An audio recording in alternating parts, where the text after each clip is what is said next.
ഞാനിതൊന്നും കുറ്റമായിട്ട് പറയല്ല കേട്ടോ. ഇതൊക്കെ എൻ്റെ ജീവിതത്തിൽ കടന്നുപോയ കാലഘട്ടങ്ങളാണ്. ഇതൊക്കെ ഇപ്പോൾ ഓർക്കുമ്പം എന്താ പറയാ, അതൊരു വേറൊരു ഫീലല്ലേ നമ്മുടെ കുട്ടിക്കാലമൊക്കെ.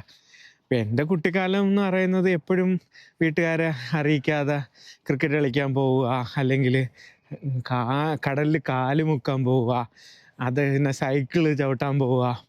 ഇതൊക്കെയാണ് എൻ്റെ കുട്ടിക്കാലം. പക്ഷെ എപ്പോഴും എനിക്ക് അടി കിട്ടും. പിന്നൊരു ദിവസം നബിദിനത്തിന് രാത്രി 8 മണിക്ക് ലൈറ്റ് കാണാൻ പോയിട്ട് വന്നതിന് ഉപ്പ എടുത്തിട്ട് ഒരുപാട് അടിച്ച്.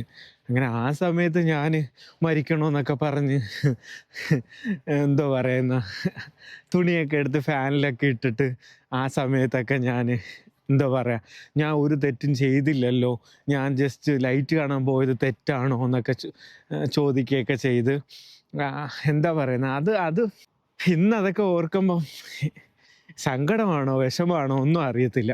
ഇപ്പം എനിക്കറിയുന്ന ആൾക്കാരോടും പേരൻസിനോടൊക്കെ ഞാൻ തുറന്നു പറയാണ്, മക്കളെയൊക്കെ കളിക്കാൻ വിടണം. ചെറിയ പ്രായത്തിൽ അവർ കളിച്ച് തന്നെ വളരണം. പിന്നെ രാവിലെ ട്യൂഷന് പോയി, പിന്നെ സ്കൂളിൽ പോയി, വൈകിട്ട് വീണ്ടും ട്യൂഷന് പോയി, കളിക്കാനൊന്നും വിടാതിരിക്കരുത്.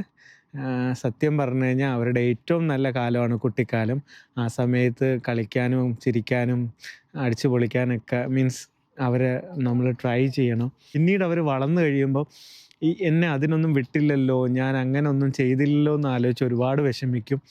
ആ ഒരു വിഷമവും ആ ഒരു എന്താ പറയുന്ന, അതൊക്കെ അവരുടെ ഉള്ളിലുണ്ടാവും. അത് അവർ പിന്നീട് ഈ വളർന്നു കഴിയുമ്പോൾ അത് പേരൻസിനോട് തന്നെ അവർ പറയും.